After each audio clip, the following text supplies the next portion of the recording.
नमस्कार। मैं डॉक्टर दिनेश एक बार फिर से आपका स्वागत करता हूं। आज की जो अपना सेशन है इसमें अपन डिस्कस करने वाले हैं एक बहुत इम्पोर्टेंट टॉपिक के बारे में। एक बहुत ही इम्पोर्टेंट अभी जो वर्तमान में एक टॉपिक अभी चल रहा है, जब से नरेंद्र मोदी जी ने 28 फरवरी को HPV वैक्सीनेशन के ऊपर जब एक पूरे इंडिया के अंदर इसको कंपलसरी कर दिया था, उसके बाद से इस टॉपिक के ऊपर ये चर्चाएं चल रही है। ठीक है, तो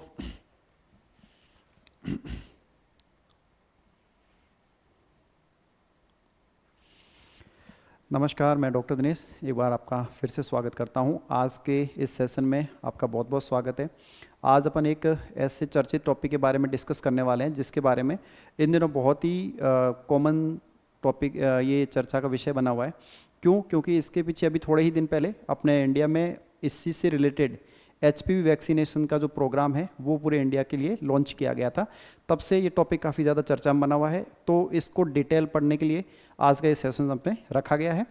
तो देखते हैं कि किस प्रकार से सर्विक्स का जो कैंसर है वो पूरी दुनिया के लिए एक बहुत बड़ी समस्या बना हुआ है। सर्विक्स का जो कैंसर होता है, इससे दुनिया भर में बहुत सारी जो मौतें हैं, डेथ्स है, वो हर साल होती जा रही है। और बहुत सारे ऐसे एरियाज़ हैं, ग्रामीण क्षेत्रों की बात करूं मैं, या बहुत ज़्यादा जो पिछड़े एरिया है उनकी बात करें, तो वहाँ पे बहुत सारी महिलाओं की मौत सिर्फ इसलिए हो जाती है कि उनको सर्विक्स कैंसर होता है। हालांकि डायग्नोस नहीं होता, आखिर तक जब वो लोग हॉस्पिटल पहुँचते हैं या सिटी तक पहुँचते हैं तब तक उस चीज़ का पता चलता है, और तब तक बहुत देर हो चुकी होती है।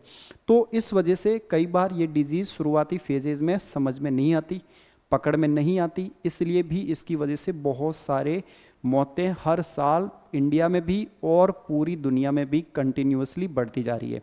इसी के लिए HPV वैक्सीनेशन अपने इंडिया में भी अभी 14 ईयर्स की फीमेल्स जो भी है उनके लिए अभी वॉलंटरी किया गया था।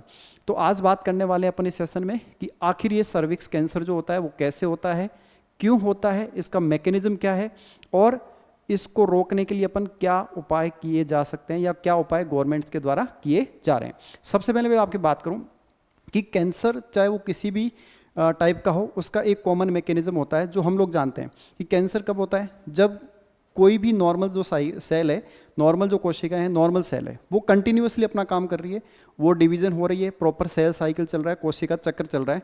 यदि वो कंटिन्यूअसली वो चीज़ें नॉर्मल रहे तब तो कोई दिक्कत नहीं है। एक सेल जाएगी, दूसरी सेल बनाएगी, फिर उसमें वापस से विभाजन होगा, नई कोशिकाओं का निर्माण होगा, और ये पूरी प्रक्रिया जो है वो क्या रहेगी, कंटिन्यूअसली बनी रहेगी। उस स्थिति में किसी प्रकार का कोई कैंसर नहीं होता। लेकिन कैंसर की यदि अपन बात करें तो कैंसर तब होता है जब कोशिका का जो चक्र है वो डिस्टर्ब होता है, किसी न किसी फेज में वो कोशिका का चक्र क्या होता है, डिस्टर्ब होता है। तो वहाँ पे कोशिका विभाजन क्या होता है, अनकंट्रोल हो जाता है। कोशिका विभाजन क्या हो जाता है, अनकंट्रोल। और अनकंट्रोल कोशिका विभाजन की वजह से, अनकंट्रोल कोशिका विभाजन की वजह से बहुत सारी कोशिकाएं इकट्ठी हो जाती है। कुछ कोशिकाएं जो नॉर्मल सेल्स होती है, कुछ कोशिकाएं ऐसी होती है जिनका जीन और DNA डैमेज होता है, वो भी वहाँ पे इकट्ठी हो जाती है। अल्टीमेटली ट्यूमर का फॉर्मेशन होता है, और ये ट्यूमर का फॉर्मेशन ही आगे जाके प्रॉपर कैंसर में कन्वर्ट हो जाता है। तो बात करें सबसे पहले शुरुआत कहाँ से होती है कि कोशिका चक्र जो है वो कहाँ पे डिस्टर्ब होता है और उसकी वजह से क्या क्या आगे जाके परेशानियाँ आ जाती है। बात करें नॉर्मल सेल की और कैंसर सेल की, देखो आप सिंपल सी समझिए कि एक सामान्य कोशिका है, मान लीजिए एक सामान्य कोशिका है, हाँ जी, एक सामान्य कोशिका।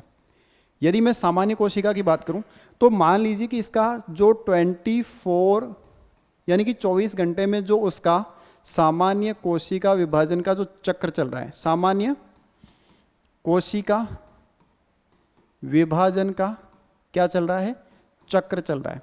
उस चक्र के अंदर वो कोशिका क्या करेगी, डबल हो जाएगी और नई कोशिका का निर्माण कर देगी। सामान्य फेज में यही देखने को मिलता है। लेकिन जब किसी कॉज की वजह से, किसी कारण की वजह से ये जो सामान्य जो इनकी लय है, कोशिका को दोबारा डिवाइड होके नई कोशिका बनाना या सेल को विभाजन में जो होना था उसमें यदि किसी न किसी वजह से, वो कोई भी रीजन हो सकता है, कोई रेडिएशन हो सकता है या कोई दूसरे वजह से भी हो सकता है, या फिर किसी वायरल या वायरस के इन्फेक्शन की वजह से भी हो सकता है।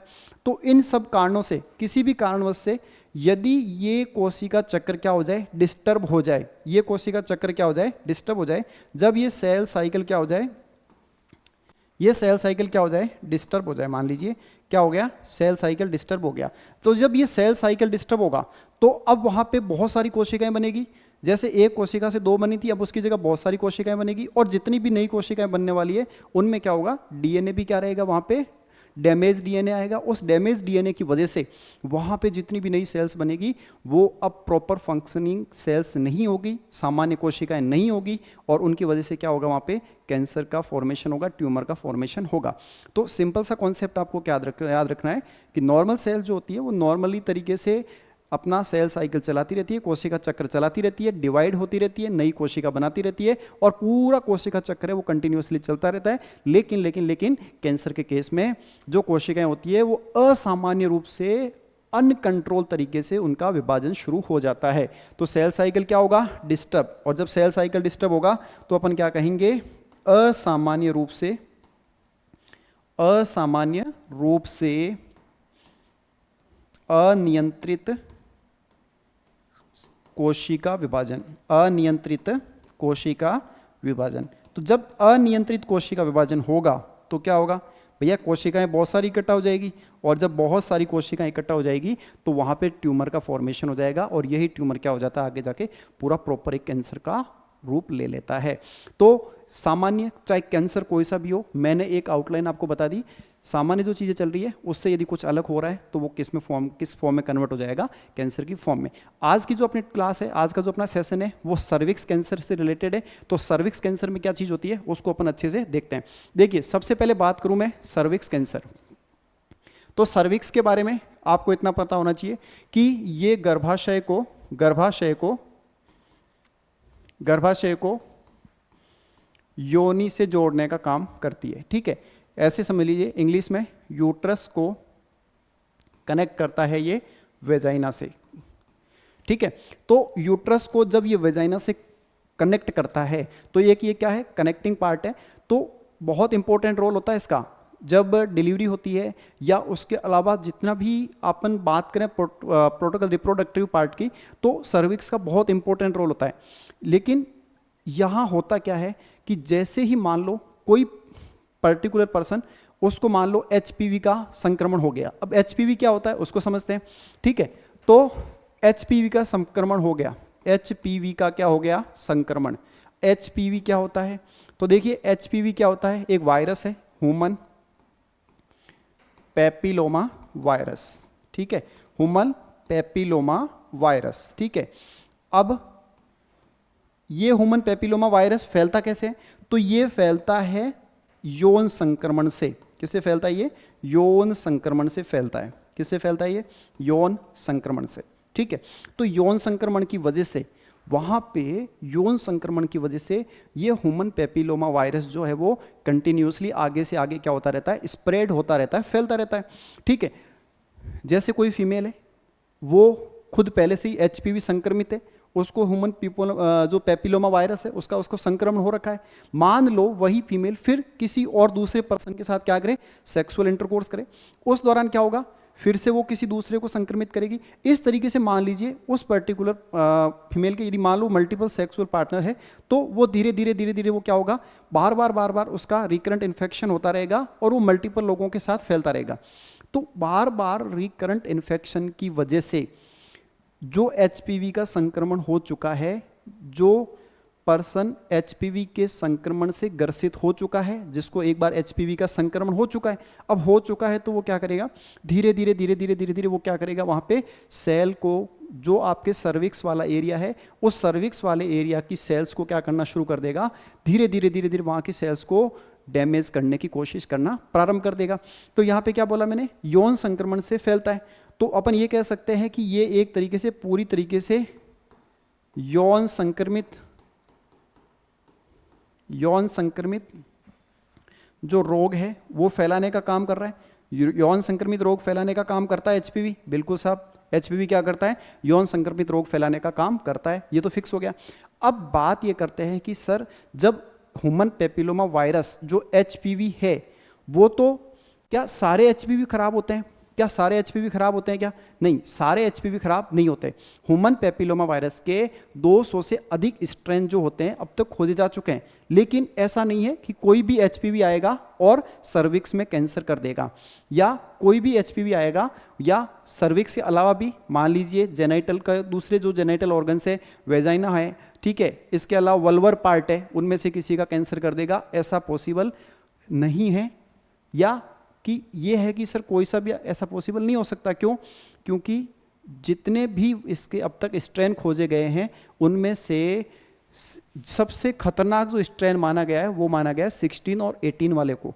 सारे के सारे जितने भी एचपीवी वायरस है वो कैंसर नहीं करते। ये एक इम्पोर्टेंट बात है कि सारे एचपीवी जो संक्रमण होते हैं वो कैंसर में कन्वर्ट नहीं होते। सबसे खतरनाक जो बात करूं मैं स्ट्रेन की, तो 16 और 18 वाला जो स्ट्रेन है वो बहुत खतरनाक है। उनका यदि बार बार क्या हो जाए, इन्फेक्शन हो जाए, तो वो किस में कन्वर्ट हो जाता है आगे जाके, फाइनली वो किस में कन्वर्ट हो जाता है, सर्विक्स का कैंसर बना देता है। या जो दूसरे पार्ट है, वल्वर पार्ट हो गया, ठीक है, और एनल पार्ट हो गया या वेजाइनल पार्ट हो गया, वहाँ का, या पेनाइल कैंसर है, वो सारी चीज़ें वो कर सकता है। लेकिन सारे एचपीवी संक्रमण कैंसर के लिए उत्तरदायी नहीं होते।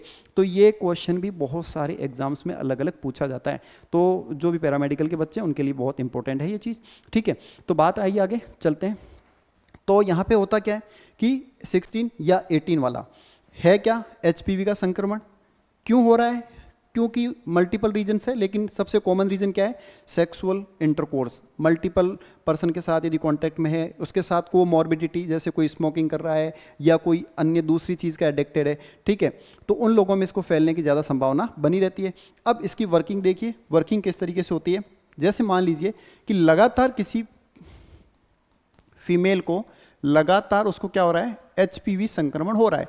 लगातार क्या हो रहा है उसको, एचपीवी संक्रमण, ठीक है, लगातार हो रहा है उसको। अब लगातार किसी को एचपीवी का संक्रमण लगातार हो रहा है मान लीजिए, तो कई बार तो क्या होगा कि अपनी बॉडी का जो इम्यून सिस्टम है, अपनी बॉडी का जो प्रतिरक्षा तंत्र है, जैसे इन्फेक्शन हुआ उस इन्फेक्शन वाले एरिया में अपना प्रतिरक्षा तंत्र अपने सैनिक छोड़ेगा। और सैनिक मतलब जो भी अपनी सेल्स होती है जो क्या करती है, प्रतिरक्षा का काम करती है, उन सैनिकों को छोड़ेगा और वहाँ के इन्फेक्शन को खत्म कर देगा। ऐसा अपना इम्यून सिस्टम बार बार करता रहेगा। लेकिन एक समय ऐसा आएगा कि इम्यून सिस्टम खुद क्या हो जाएगा, हार जाएगा। इम्यून सिस्टम खुद भी उसको डिस्ट्रॉय करने में नाकाम होना शुरू हो जाएगा। तो जब क्या होगा, देखिए लगातार एचपीवी संक्रमण होगा तो शरीर का प्रतिरक्षा तंत्र क्या करेगा, उसको खत्म करेगा। प्रतिरक्षा तंत्र क्या करेगा, इन्फेक्शन को क्या करेगा, खत्म। लेकिन एक समय के बाद क्या होगा, देखिए एक समय के बाद क्या होगा, एक समय बाद ये होगा कि प्रतिरक्षा तंत्र भी खुद काम करना बंद कर देगा या काम करना कम कर देगा। क्यों? क्योंकि रिपीटेड इन्फेक्शन हो रहे हैं। आप प्रतिरक्षा तंत्र को कितनी बार काम कराओगे, आप उसको थका रहे हो, एक लिमिट तक आपने मान लीजिए थका दिया, लेकिन थकाने के बाद एक समय ऐसा आएगा कि प्रतिरक्षा तंत्र जो है वो खुद ही क्या हो जाएगा, कमजोर हो जाएगा। अब उसकी वर्किंग है वो क्या हो जाएगी, स्लो। तो अपन कह सकते हैं कि प्रतिरक्षा तंत्र की जो कार्य प्रणाली है, जो कार्य प्रणाली है वो क्या हो जाएगी, वहां पे स्लो हो जाएगी। कार्य प्रणाली क्या हो जाएगी, वहां पे स्लो हो जाएगी। और जैसे ही कार्य प्रणाली स्लो हुई, समझिए बात को, जैसे ही कार्य प्रणाली स्लो हुई, अब एचपीवी को क्या मिल जाएगा, वहां पे बहुत अच्छा मौका मिल जाएगा। क्यों? क्योंकि पहले जैसे ही एचपीवी आ रहा था, जैसे ही आया तुरंत उसने वहां पे माहौल बनाना शुरू किया, माहौल बनाने शुरू किया, उसी टाइम आया, अपने प्रतिरक्षा तंत्र, इम्यून सिस्टम आया, उसको खत्म कर दिया। लेकिन अब अपने प्रतिरक्षा तंत्र को उसने क्या कर दिया है, कमजोर। अब एचपीवी जब अगली बार आएगा तो उसको वहां पे देखने को मिलेगा कि इम्यून सिस्टम इस बार इतना अच्छा रेस्पॉन्स नहीं कर रहा है। तो नहीं कर रहा है तो वो क्या करेगा, अब उसको मौका मिल जाएगा। क्या मिल जाएगा उसको, मौका। तो जब इसकी कार्यप्रणाली स्लो होगी तो अपना जो एचपीवी वायरस है, जो ह्यूमन पैपिलोमा वायरस है, ये क्या करेगा, ये कोशिका के अंदर प्रवेश करेगा। अब देखिए क्या करता है, ये कोशिका के अंदर क्या कर लेगा, प्रवेश कर लेगा। कोशिका के अंदर क्या करेगा, प्रवेश करेगा। ठीक है, आ रही है बात समझ में? यानी कि कॉन्सेप्ट क्या है, रिकरेंट इन्फेक्शन होता रहेगा, बार बार इन्फेक्शन होता रहेगा, इम्यून सिस्टम बिल्कुल ही सन्नाटे पे आ जाएगा। और जब सन्नाटे पे आ जाएगा उसी टाइम तुरंत वहाँ पे कौन आएगा, एचपीवी संक्रमण जैसी अगली बार होगा तो वहाँ पे छोटे छोटे घाव बना चुका होता है, उन घाव के थ्रू वो कहाँ पहुँच जाएगा, धीरे धीरे कोशिकाओं के अंदर हो गया, सेल्स के अंदर एंट्री कर लेगा। और जैसे ही कोशिका के अंदर प्रवेश करेगा, प्रवेश करने के बाद एचपीवी बहुत समझदार होता है, एचपीवी ये बोलता है अंदर जैसे ही प्रवेश करेगा तो प्रवेश करते टाइम बिल्कुल चुपचाप प्रवेश करेगा, किसी को ही कुछ नहीं बताएगा, किसी को भी कुछ भी नहीं बताएगा, और ये भी नहीं बताएगा कि मैं इतना खतरनाक वाला वायरस हूँ और मैं ये करने वाला हूँ। जब ये एंटर करता है उसके अंदर तो इसका जो डीएनए है उस डीएनए को ये बिल्कुल सेफ साइड रखता है, कोशिका जो होस्ट की कोशिका है उसके साथ जोड़ने का प्रयास शुरुआत में नहीं करता। तो इनिशियली क्या करता है, कोशिका के अंदर प्रवेश कर लिया, अब वहाँ क्या करेगा, चुपचाप बैठा रहेगा। क्या करेगा, चुपचाप क्या रहेगा, बैठा रहेगा।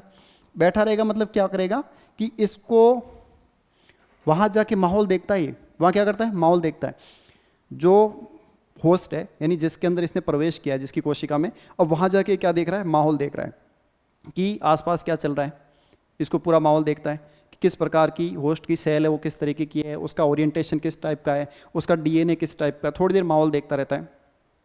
अब धीरे धीरे क्या करता है, वहाँ पे इसको जब माहौल समझ में आ गया, लेकिन इसके साथ भी एक समस्या है। समस्या ये है कि माहौल देखते देखते इसको जब पूरी कहानी समझ में आ गई कि यार अब अपन इसके डीएनए के साथ जुड़ जाते हैं।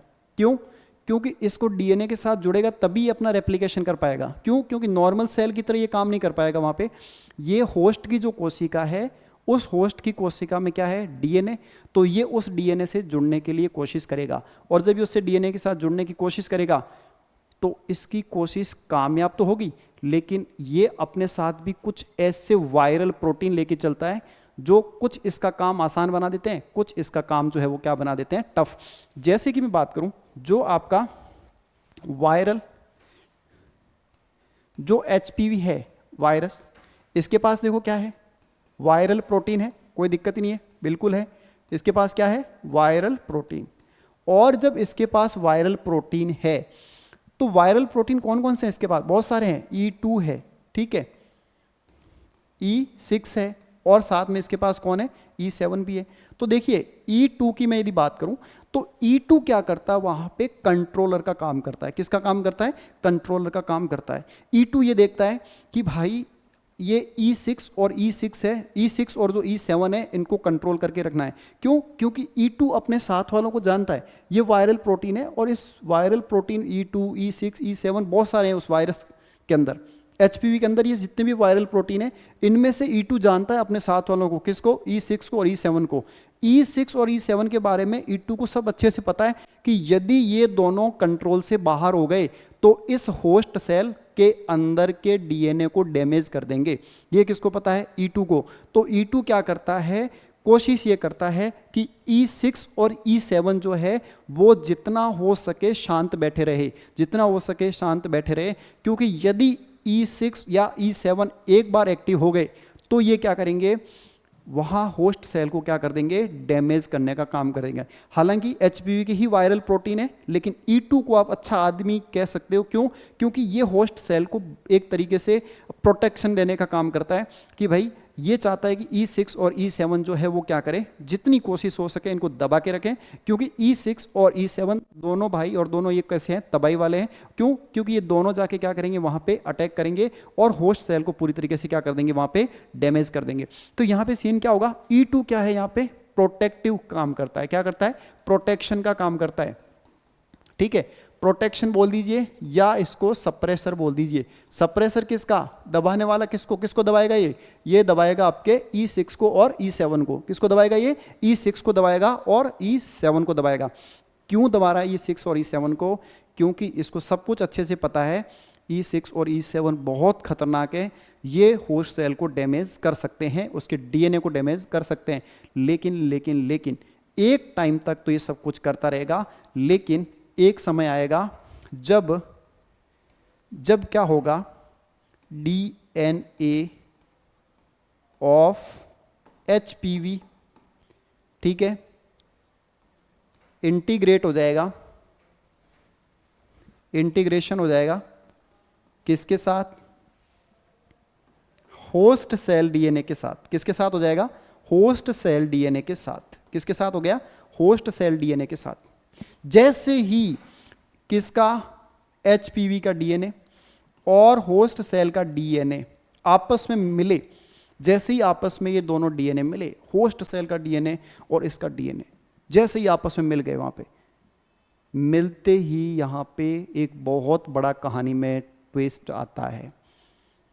बहुत बड़ा ट्विस्ट आता है वहां पे। क्या ट्विस्ट आता है? होता क्या है कि इससे पहले तक सब कुछ सही चल रहा था। वायरल प्रोटीन E2, E6 को, E7 को कंट्रोल करके बैठा था कि भैया तुम लोग शांति रखो, अभी आप लोगों को अग्रेसिव नहीं होना है, क्योंकि E2, E6 और E7 को पहले से ही जानता था, इनकी हरकतें उसने देखी हुई थी, इसलिए वो शांति से बैठा था कि इनको रुको, इनको रोक के बैठा था। लेकिन जैसे ही इंटीग्रेशन हुआ, इंटीग्रेशन का मतलब ये डीएनए उसके डीएनए से जाके जुड़ गया। जैसे ही दोनों के डीएनए आपस में जुड़े, जैसे ही दोनों के डीएनए आपस में क्या हो गए? जुड़ गए। अब जुड़ने के बाद क्या कहानी शुरू होती है, अलग से देखते हैं इसको। देखिए यहां पे ये अपनी होस्ट की कोशिका, होस्ट मतलब जिसके शरीर में ये इन्फेक्शन चल रहा है, ठीक है। अब इसके शरीर में ये सिंपल एक कोशिका है, ठीक है। ये बाकी के इसके फेज हो गए, मैं इसको एक बार रफली बना रहा हूँ। एस हो गया, ये आपका G1 हो गया, ठीक है, ये आपका G2 हो गया, ये आपका इंटरफेज वाला, इस इंटरफेज वाला साइकिल हो गया पूरा। तो होता क्या है, नॉर्मल जो सेल है वो क्या करती है, जैसे G1 होता है, यहाँ पे डीएनए का क्या होता है, यहाँ पे डीएनए का क्या होता है, इसकी रेप्लिकेशन होता है, इसकी और ज़्यादा रेप्लिका बनती है वहाँ पे। तो यहाँ पे इस वाले फेज में क्या होता है, डीएनए का क्या होता है, रेप्लिकेशन होता है, ठीक है। डीएनए सिंथेसिस वाला फेज है, ठीक है, डीएनए सिंथेसिस वाला फेज है, ठीक है। अब इस स्टेज में क्या होते हैं, जैसे एचपीवी वाला जो सेल वहाँ पे आया है अपना डीएनए लेके, अपने वायरल प्रोटीन को लेके आया वहाँ पे, वैसे ही जो आपका होस्ट सेल है जिसके अंदर ये इन्फेक्शन चल रहा है, उनके पास भी उनके खुद के प्रोटीन है। होस्ट सेल के पास भी अपने क्या है, प्रोटीन है। तो बात करूं मैं इनके प्रोटीन्स की, तो इनके पास बहुत बढ़िया वाले प्रोटीन है यहाँ पे, जैसे P53 हो गया, ठीक है, PBR हो गया, ऐसे करके इनके पास भी दो बड़े ही इंपॉर्टेंट यहाँ पे होते हैं प्रोटीन। वो क्या करते हैं, उनको ये कहानी पहले कुछ भी पता नहीं होती। उनका काम ये होता है कि ये जो P53 वाले भाई साहब है, एक आउटलाइन डायग्राम से आपको समझा देते हैं थोड़ा सा इसको।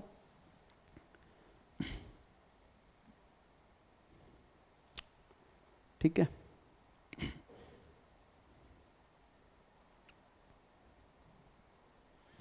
यहाँ पे P50, ये एक साथ ही समझा देंगे इसको। ये जो P53 वाले हैं, ये P53 और PBR वाला, ठीक है। P53 और PBR दो है, क्या करते हैं, P53 का काम समझिए, बहुत इंपॉर्टेंट काम है।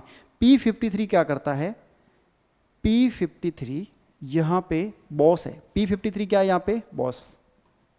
P53 क्या है, बॉस। काम क्या है बॉस का, बॉस का काम ये है कि जो भी कोशिका का चक्र चल रहा है, ये जो सेल साइकिल चल रहा है, कोशिका विभाजित हो रही है, इस दौरान इसको ये चेक करना होता है कि जो डीएनए है, क्योंकि कोशिका अब जा रही है इस फेज से, कहाँ जा रही है, यहाँ पे सिंथेसिस फेज में जा रही है, संश्लेषण अवस्था में जा रही है। वहाँ पे डीएनए का सिंथेसिस होगा, रेप्लिकेशन वगैरह चलेगी, प्रोसेस पूरी। तो P53 यहाँ पे एक चेक पॉइंट की तरह बैठा होता है। P53 यहाँ पे कैसे बैठा रहता है, एक चेक पॉइंट पे, एक तरीके से चेक पॉइंट पे कंट्रोल करके बैठता है। क्या करता है, कंट्रोल करके बैठता है। कंट्रोल मतलब ये चौकीदार बन के नहीं बैठता कभी भी। ये क्या काम करेगा, P53 वहाँ बैठेगा, P53 को वहाँ बैठा के रखा है कि आपका काम यह है कि आप यहाँ पे जो भी कोशिका चल रही है उसके डीएनए को चेक करोगे। आप क्या करोगे, उसके डीएनए को चेक करोगे। आपको डीएनए का चेक करना है। आपको ये ध्यान रखना है कि जो डीएनए अगले फेज में जा रहा है, क्या वो डीएनए किसी प्रकार से डैमेज है, क्या कोई उसके ऊपर रेडिएशन का इफेक्ट है क्या, या किसी वायरस का इफेक्ट है क्या, यदि आपको लग रहा है कि डीएनए आपका वहां पे डैमेज है या थोड़ा सा भी आपको डैमेज होने का डाउट लग रहा है, तो पहले आप उस डीएनए को रिपेयर कीजिए। पहले आप क्या कीजिए, उस डीएनए को रिपेयर कीजिए। ये P53 के काम होते हैं कि आपको क्या काम दिए हैं, दो ही काम दिए हैं कि आप डीएनए को देखो और डीएनए को देख के पता लगाओ कि जो डीएनए अगले फेज में जा रहा है, क्या वो डीएनए बिल्कुल ठीक है या वो डीएनए ठीक नहीं है। जैसे ही ये काम P53 के पास आता है, तो P53 के पास दो प्रकार की ताकत होती है। कितने प्रकार की? दो प्रकार की। देखो, पहला काम क्या करेगा P53, अब बॉस है, चेक पॉइंट इसको पकड़ा रखा है, तो P53 क्या करेगा, डीएनए को चेक करेगा। क्या करेगा? डीएनए को क्या करेगा? चेक करेगा। यदि क्या है, ये डैमेज है, मान लीजिए डैमेज है, तो इसका एक्शन अलग रहेगा। यदि नॉर्मल है तब तो बोलेगा कोई दिक्कत नहीं है, आप अगले फेज में चले जाओ। यदि डीएनए नॉर्मल है तो ये क्या बोलेगा कि आप अगले फेज में चले जाओ, कोई दिक्कत वाली बात नहीं है। नॉर्मल है तो ये क्या बोलेगा डीएनए को कि आप अगले फेज में चले जाओ, कोई इश्यू नहीं है। यदि नॉर्मल है तो, यदि डीएनए किसी कारण से डैमेज है, तो डैमेज यदि डीएनए मिल गया इसको, तो ये क्या करेगा, P53 ये एक बॉस है, और बॉस क्या करेंगे, डीएनए को चेक करेंगे। डीएनए मान लीजिए डैमेज है, मान लीजिए डीएनए क्या है, डैमेज। यदि डीएनए डैमेज निकल गया, नॉर्मल है तो मैंने बोला कोई दिक्कत नहीं है, सीधा अगले फेज में भेज देगा जी कि भैया आगे जा और सिंथेसिस कर, रेप्लिका बना, तेरे कुछ भी कर, हमें कोई दिक्कत नहीं है। यदि किसी कारणवश डीएनए चेक किया और वो डैमेज निकल गया, तो यहाँ पे अब इन बॉस के पास दो काम है कि या तो इस डीएनए को क्या कर दो, रिपेयर कर दो, कि भैया इस डीएनए को क्या कर दो, ठीक कर दो। आपको जहां दिक्कत लग रही है, जिस सेगमेंट में आपको परेशानी लग रही है, उसको ठीक कर दो, रिपेयर कर दो। एक तो तरीका ये होता है, ये आदेश देता है सेल को कि देखो मैं आपको चांस दे रहा हूं, मौका दे रहा हूं, आपने ये गलती करी है, आप अपना डीएनए जो है वो डैमेज लेके घूम रहे हो और अगले फेज में जाने की तैयारी कर रहे हो, तो मैं आपको मौका दे रहा हूं कि आप अपने डीएनए को क्या कर लीजिए, ठीक कर लीजिए। एक तो तरीका ये है। यदि सेल मान लेती है तो ठीक है कि मैं सब डीएनए को क्या कर लेती हूँ, रिपेयर कर लूंगी, तो वो क्या करेगा, सेल को बोलेगा ठीक है तुम जाओ।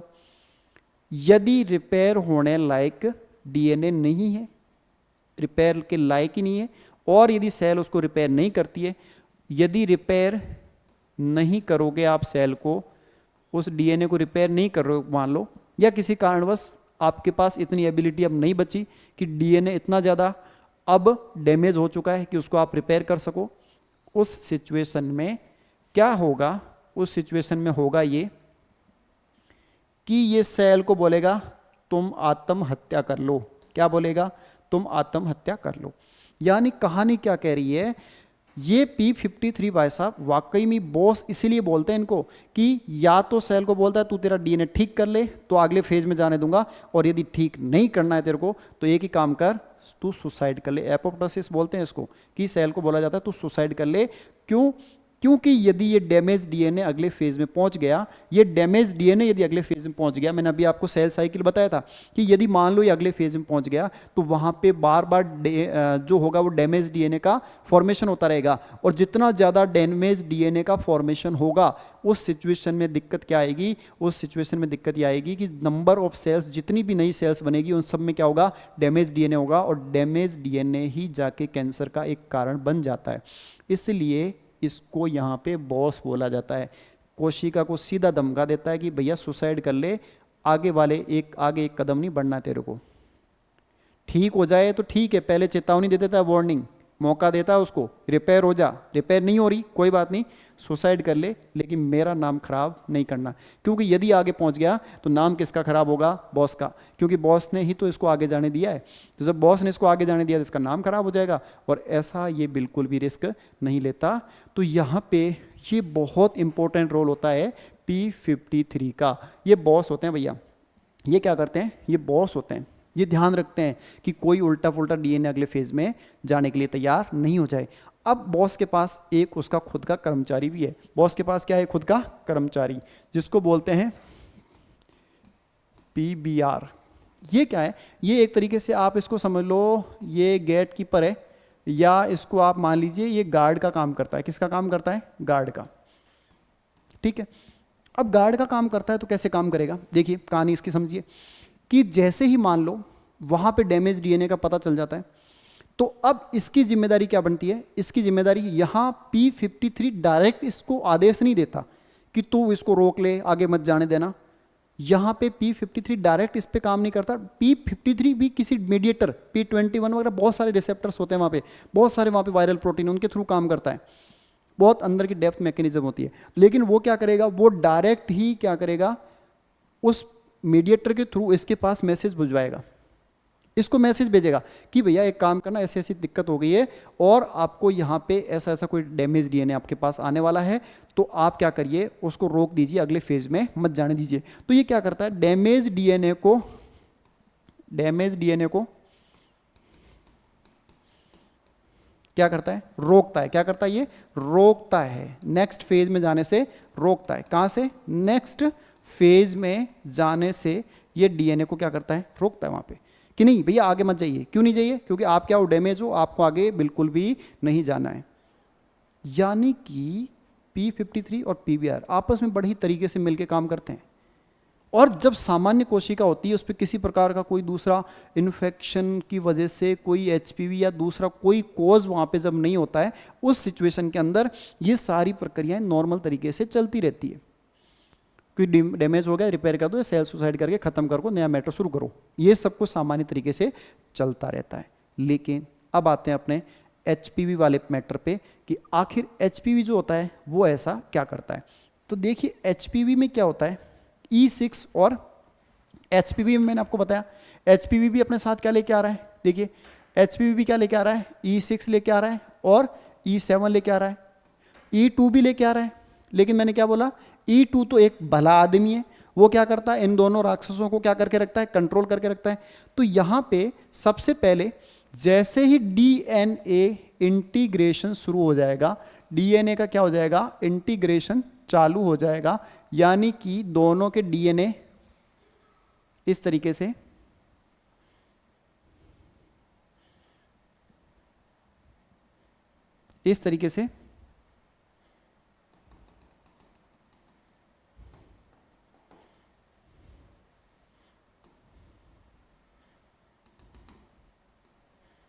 इन दोनों का डीएनए आपस में क्या हो गया, डीएनए क्या हो गया, आपस में जुड़ गए। दोनों के डीएनए मान लीजिए क्या हो गया, आपस में जुड़ गए, दोनों के डीएनए आपस में जुड़ गए या इंटीग्रेशन हो गया। जैसे ही दोनों के डीएनए आपस में जुड़ गए, इंटीग्रेशन हो गया, इंटीग्रेशन होते ही ये E2 भाई साहब तो क्या हो जाएंगे, वहाँ पे टूट जाएंगे। A2 भाई साहब क्या हो जाएंगे, टूट जाएंगे। और टूट जाएंगे तो इनका जो काम था, इनका जो फंक्शन था, अब वो फंक्शन भी वहाँ पे एक तरीके से नेग्लिजिबल हो जाएगा। यानी कि जो E2 था, आपके लिए अच्छी चीज़ें लेके आ रहा था, आपके लिए भलाई के काम करने वाला था, आपको वहाँ पे E6 और E7 से होस्ट कोशिका को बचा रहा था, होस्ट सेल को बचा रहा था, वो इस इंटीग्रेशन के साथ साथ खुद भी वहाँ पे ब्रेक हो जाता है, टूट जाता है। और जैसे ये टूटता है तो वहाँ पे फंक्शनिंग भी इसकी ख़त्म हो जाती है। और इसकी फंक्शनिंग आप अच्छे से समझ गए होंगे कि E6 को और E7 को दबा के रखना। जब तक E2 था तब तक E6 और E7 जो था वो क्या था, बिल्कुल साइलेंट, एपिसोमल कोशिकाएं बोलते हैं। जब तक डीएनए दोनों डीएनए अलग अलग थे, जब तक दोनों अलग अलग थे, तब तक जो स्टेज थी उसको क्या बोला जाता है, एपिसोमल स्टेज थी वो। उस स्थिति में दोनों के डीएनए आपस में मिले नहीं थे, तब तक E2 E6 को दबा रहा था, E7 को दबा रहा था, तबाही मचाने से रोक रहा था। लेकिन जैसे इंटीग्रेशन हुआ, E2 को धड़ाम से गिर गया। अब पिक्चर में कौन आ गए, E6 और E7। इन दोनों का जो मेन हेड था, हेड ऑफ डिपार्टमेंट था, उसने क्या किया, इन दोनों को ही वहां पे दबा दिया, प्रेशराइज कर दिया। ठीक है, लेकिन हेड तो खत्म हो गया। अब जैसे ही हेड खत्म हुआ, अब ये दोनों क्या हो गए, आज़ाद हो गए। दोनों के दोनों क्या हो गए, आज़ाद। अब ये बोले कि चलो अब फटाफट से इनको आगे जाके डैमेज करने का काम शुरू करते हैं। अब ये क्या करेगा, जैसे ही E2 हटा, अब E6 और E7 क्या हो जाएंगे, हावी हो जाएंगे। E6 और E7 क्या हो जाएंगे, हावी। तो यहाँ पे जो E6 वाला आपका वायरल प्रोटीन है, E6 वाला जो आपका वायरल प्रोटीन है, ये सीधा जाएगा P53 के पास। ये सीधा किसके पास जाएगा, P53 के पास जाएगा।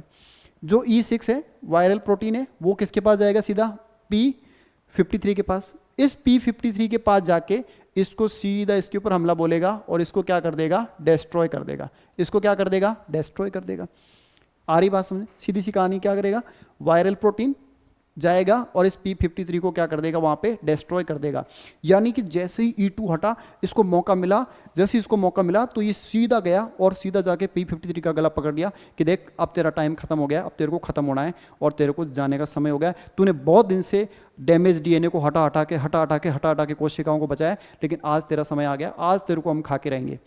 P53 को वहां पे डिस्ट्रॉय कर देता है। सोचिए, बॉस खत्म हो गया है और जैसे ही बॉस खत्म होगा तो बॉस के पीछे वाली जो पार्टी है वो तो बेचारी जानी है। क्यों? क्योंकि जो हेड था वही खत्म हो गया, उसी को डिस्ट्रॉय कर दिया E6 ने, तो पीछे क्या बचा? तो समझिए आगे की कहानी। जैसे ही P53 क्या होगा? डिस्ट्रॉय, सीधा E2 गायब होते ही इसने गला पकड़ लिया था कि भैया आज तेरे को जाना पड़ेगा, बहुत टाइम बाद मौका मिला है, तूने बहुत सारी कोशिकाओं को, बहुत सारे डैमेज डीएनए को हटा के तूने आज तक कोशिकाओं को बचाया, लेकिन आज तेरा समय आ गया, आज तू जाएगा। तो जैसे ये E6 वायरल प्रोटीन P53 को डिस्ट्रॉय करता है, डिस्ट्रॉय करते ही धीरे धीरे वहाँ पे समस्या शुरू हो जाती है और डीएनए तो जुड़ चुके हैं दोनों के। अब क्या होगा? ये बॉस को डिस्ट्रॉय कर दिया, तो जैसे ही बॉस को डिस्ट्रॉय किया तो यहाँ पे क्या होगा कि जो डैमेज डीएनए था, जो डीएनए विकृत हो गया था, वो डैमेज डीएनए अब क्या करेगा? नेक्स्ट फेज में जाने की तैयारी कर लेगा। वो क्या करेगा? नेक्स्ट फेज में जाने की तैयारी कर लेगा। यानी ये जो डैमेज डीएनए था अब ये नेक्स्ट फेज में जाने की तैयारी कर रहा है। ये क्या कर रहा है? नेक्स्ट फेज में। अब आप सोचिए, नेक्स्ट फेज में जाने की तैयारी कर रहा है, लेकिन वहां पे कौन बैठा है? Gate keeper. क्योंकि देखो, डैमेज डीएनए को रिपेयर करने वाला तो मर चुका है। रिपेयर करने वाले कौन थे? P53 भाई साहब थे, जा चुके हैं। सेल को सुसाइड करने की धमकियां देने वाले भी जा चुके हैं। तो अब रह कौन गया? Damage DNA. अब ये डैमेज डीएनए जैसे ही वहां पहुंचता है तो वहां पे कौन खड़ा है? पीबीआर खड़ा है। जैसे ही पीबीआर के पास जाता है और डैमेज डीएनए जाता है तो पूछता है क्या हाल चाल है, सब बढ़िया? चेक करता है कि तुम तो डैमेज हो, तुम बाहर नहीं जा सकते, तुम अगले वाले फेज में जा ही नहीं सकते। क्यों नहीं जा सकते? तो बोला तुम कौन हो? कि मैं पीबीआर हूँ, मेरा काम है, मैं यहाँ पे गेट कीपर हूँ, मैं यहाँ पे चेक करूँगा, तुम मुझे डैमेज लग रहे हो, तुम बिल्कुल सही नहीं हो, मैं तुम्हें अगले फेज में नहीं जाने दे सकता। इतने में ये E6 अपने बड़े भाई E7 को याद करता है, बुलाता है वहाँ पे। ये भी क्या है? ये भी वायरल प्रोटीन है। ये भी क्या है? Viral protein. सीधा E7 के पास फ़ोन मिलाता है। E7 कि हाँ, उस P53 को, इसके बॉस को मैं ख़त्म करके आ चुका हूँ, मैं डैमेज डीएनए को लेके जा रहा हूँ, लेकिन बीच रास्ते में मुझे ये कोई बीच में भी पीबीआर नाम का कोई है जो बता रहा है मैं गेट कीपर हूँ, मैं चौकीदार हूँ, मैं गार्ड हूँ, मैं इसको आगे जाने नहीं दूंगा। जैसे ही ऐसा बोलता है और उसी टाइम वहाँ पे ये E7 वायरल प्रोटीन जो है ये क्या करता है? आके इस पीबीआर को इनएक्टिवेट कर देता है। क्या कर देता है? इनएक्टिव कर देता है। क्या कर देता है? इसको इनएक्टिव। इसके दो चार अच्छे से चांटे रखता है, इसको गिरा देता है साइड में। इनएक्टिव। पहले उछल कूद कर रहा था, मैं नहीं जाने दूंगा, मैं डैमेज डीएनए को नहीं जाने दूंगा, मैं ऐसे कर लूंगा, वैसे कर लूंगा, लेकिन एक टाइम आता है कि ये बोलता है इनएक्टिव हो जा, चुपचाप बैठ जा, और इसको साइड में पटक दिया जाता है। जैसे ही पीबीआर साइड में गया, अब भाई साहब क्या होता है? ये डैमेज डीएनए इनएक्टिव हो गया। अब ये डैमेज डीएनए जो था वो किस में शामिल हो जाएगा? अब ये शामिल हो जाएगा किसमें? अब ये कोशिका चक्र में शामिल हो जाएगा।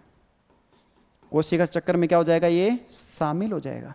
और जैसे ही कोशिका चक्र में शामिल होगा, सोचिए आराम से कि जैसे ही कोशिका चक्र में शामिल होगा, जैसे ही सेल साइकिल में शामिल होगा, तो वहाँ पे क्या होगा?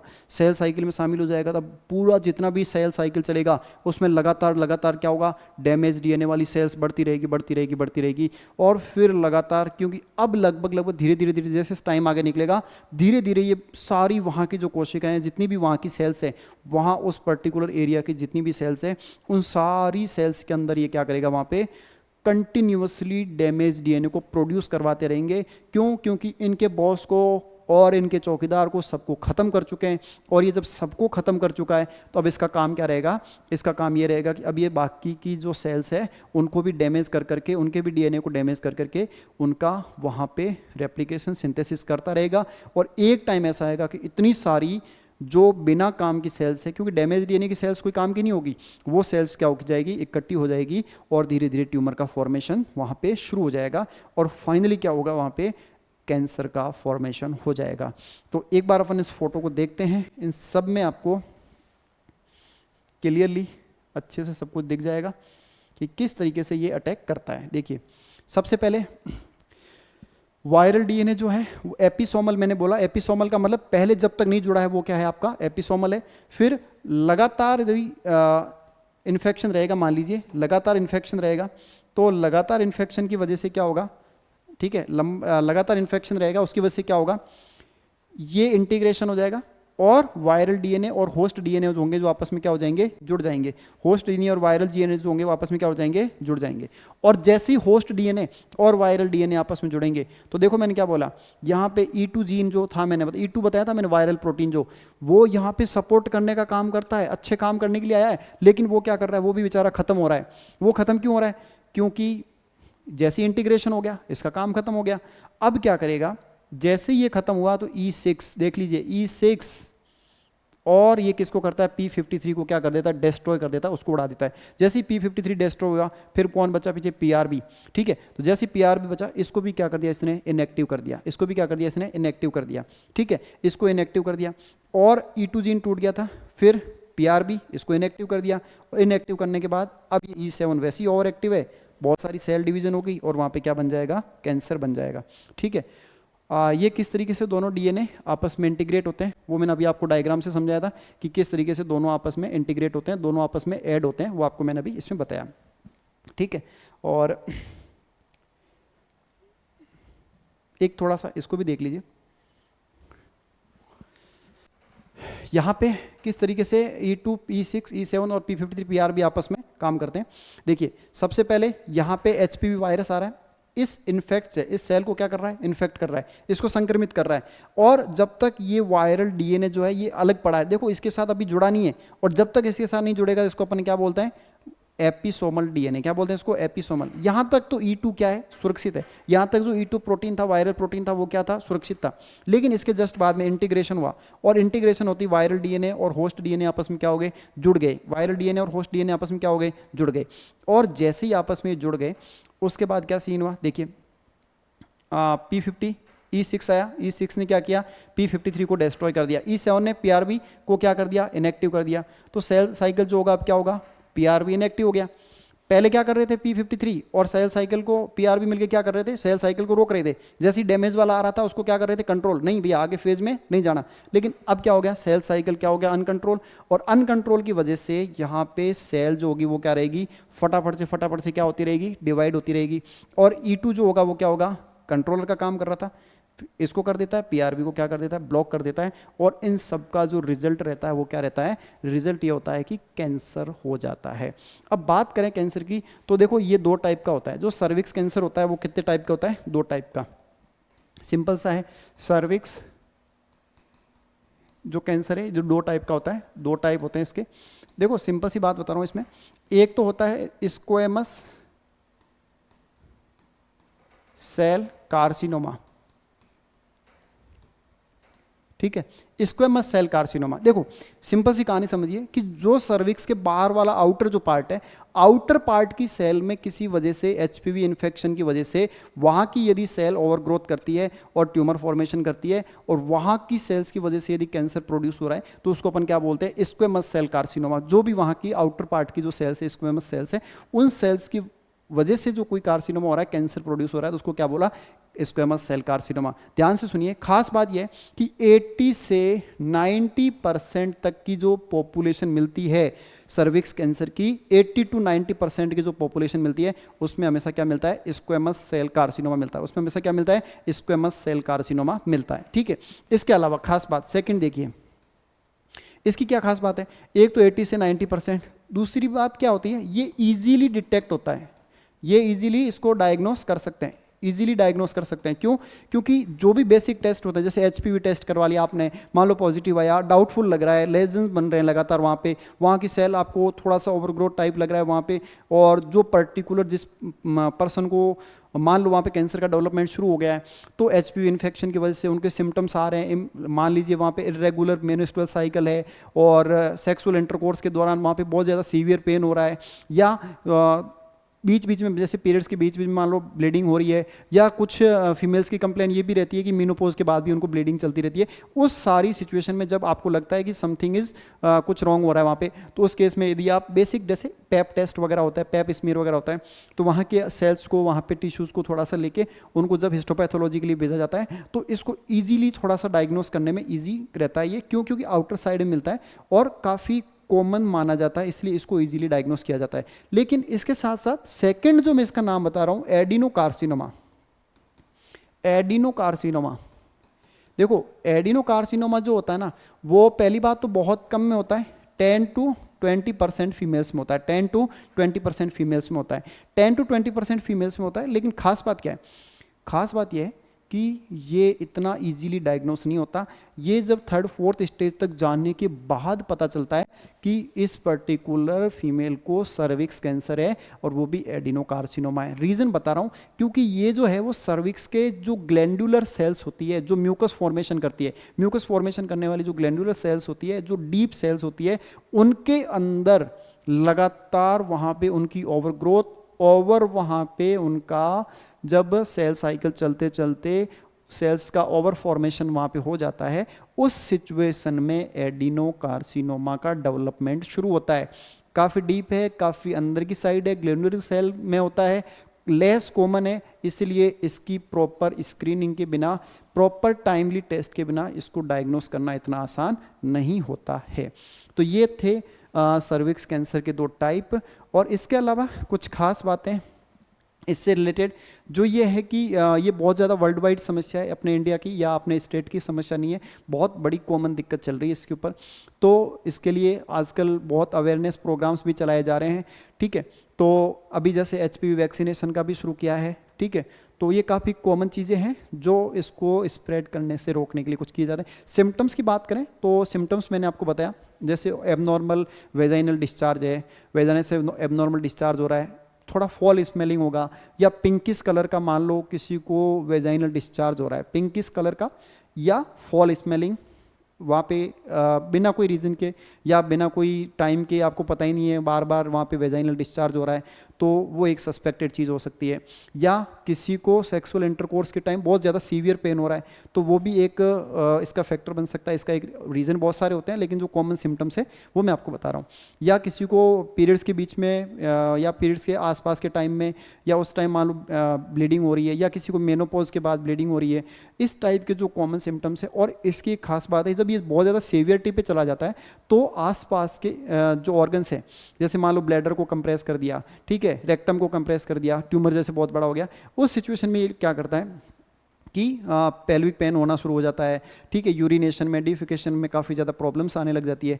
तो वो एक एडवांस स्टेज होती है जिस पे इसको ठीक करना थोड़ा सा टिपिकल हो जाता है, लेकिन टाइम पे वैक्सीनेशन या टाइम पे टेस्ट वगैरह डायग्नोस्टिक प्रोसीजर किए जाएं तो इस बीमारी को रोका जा सकता है, क्योंकि कॉज सबको पता है, रिपीटेडली बार बार एचपीवी इन्फेक्शन।